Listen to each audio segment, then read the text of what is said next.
Fala comigo, bebê, tudo bem? Pessoal, olha só, vim resolver uma questão com vocês, questão número 106 do Caderno Amarelo do Enem de 2019. Questão do ano passado, genética, eles adoram esse conteúdo, só que a questão é uma questão casca grossa.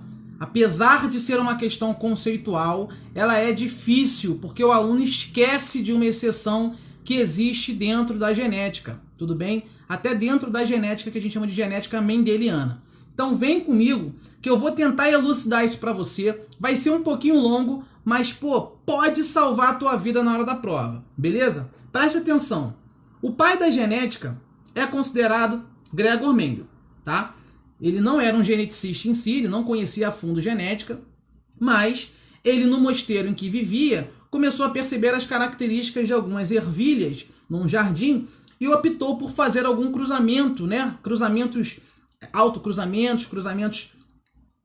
de uma planta com a outra, para começar a verificar algumas características.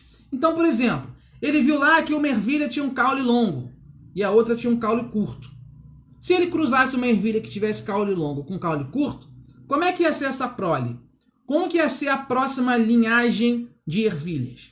Se uma fosse da cor verde, a outra tivesse uma flor, uma folhagem de coloração amarela, se ele cruzasse amarelo com verde, como é que seria isso?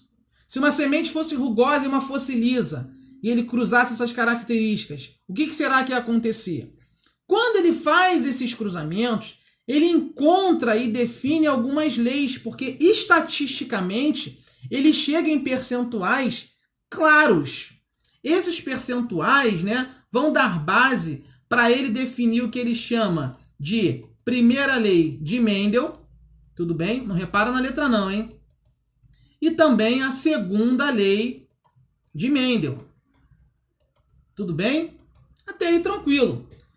Agora, hoje, ele não sabia isso na época. Hoje eu vou tentar explicar para você o que de fato Mendel descobriu na hora que o indivíduo quer formar o seu gameta. Por exemplo, quando eu formo um gameta, o que eu levo de gene para esse gameta? Como é que funciona esse mecanismo, né? Então, só para você entender. Aqui eu tenho DNA, tá, pessoal? Isso aqui é DNA, só que é um DNA que a gente chama de cromossomo, porque esse DNA, que é uma fita dupla, ele está muito espiralizado, ele está muito enovelado. Então, quando ele fica assim, mais visível na microscopia, a gente chama ele de cromossomo. Beleza. O que acontece aqui? Eu tenho esse cromossomo verdinho, que você está vendo na tela, e um cromossomo homólogo. Esse cromossomo aqui da esquerda carrega um gene, né, um pedaço de DNA, algo que vai conseguir codificar uma certa proteína para você, azão. O do lado está codificando aqui, tem um gene azinho. Do outro lugar, por exemplo, no outro cromossomo, eu tenho um Bzão e um outro gene lá Bzinho. Então, mal comparando, seria isso daqui. O azão vai dizer que a ervilha tem a semente rugosa. O azinho vai dizer que a ervilha tem uma semente lisa. E por aí vai. O Bzão vai dar uma outra característica, por exemplo, um caule mais alto, e o Bzinho talvez um caule mais curto. Pode ser?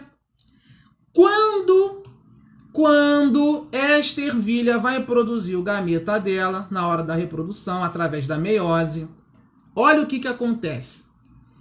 Esses genes vão se segregar de forma independente. O que eu quero dizer com isso? Olha aqui, ó. Quando esse azão grudar com esse Bzão, eu vou formar um gameta azão-Bzão. Quando esse azão juntar com o Bzinho, de forma independente, eu posso, por exemplo, juntar azão com Bzinho. Quando esse azinho juntar com esse Bzão, eu tenho isso aqui. E quando esse azinho juntar com esse Bzinho, eu tenho isso daqui. Percebeu que esse conjunto aqui são os gametas possíveis? É daí que vem a famosa variabilidade genética. É por isso que um ser é diferente do outro. Se você for fazer uma análise estatística disso daqui, eu tenho, neste caso, 25% de cada um desses gametas. Correto? Esta é a proporção mendeliana. Só que você acha que tudo são flores? Não. Toma Thomas Morgan, que está aqui do outro lado da tela, ele descobriu uma exceção a esta lei de Mendel, principalmente a segunda lei de Mendel.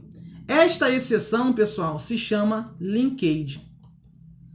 Linkage quer dizer ligação gênica. Quer dizer, linkage, ligados, né? Quer dizer que os genes, né? Quer dizer que os genes estão muito próximos uns dos outros. E se eles estiverem próximos, na hora de formar o gameta, esse gene não vai conseguir se separar, se segregar independentemente do outro. Ele não vai conseguir. Ele vai junto para aquele gameta, para aquela célula. Então, olha aqui o desenho. Observe isso daqui. Beleza? Observe isso daí. Olha o que aconteceu. Se eu quiser formar um gameta daqui, o que pode acontecer? Como nesse braço desse cromossomo o Azão está junto com o Bzinho, eu vou formar uma célula que vai ter um gameta Azão Bzinho. Está agarrado, está no mesmo braço, não tem o que fazer. O Azão não consegue falar, Bzinho, sai daqui, não quero você aqui. Não tem como, ele está junto. E este outro cromossomo aqui, quando ele for formar o seu gameta, né? Quando isso aí for se dividir, você vai ter um outro gameta aqui com os genes Azinho Bzão. Percebeu que só deu bola obúlica? Ou você vai ter gameta Azão Bzinho ou Azinho Bzão. Não tem saída, eles estão agarrados, eles estão atrelados, eles estão em linkage. Galera, então eu tenho 50% para um lado e 50% para o outro. É bola obúlica, não tem saída. Beleza? Esta é a exceção. Aí olha o que a questão falou. Olha o que a questão falou, cadê? Aí vem a questão. Com base nos experimentos de plantas de Mendel, foram estabelecidos 3 princípios básicos, que são conhecidos como leis da uniformidade, segregação e distribuição independente. A lei da distribuição independente refere-se ao fato de que os membros de pares diferentes de genes segregam-se independentemente uns dos outros para a prole. Hoje, sabe-se que isso nem sempre é verdade. Ou seja, nem sempre o que o Mendel falou é verdade. Por quê? Linkage. Linkage. Genes próximos, genes colados. Cadê isso? Genes localizados fisicamente próximos. Gabarito, letra D de dado.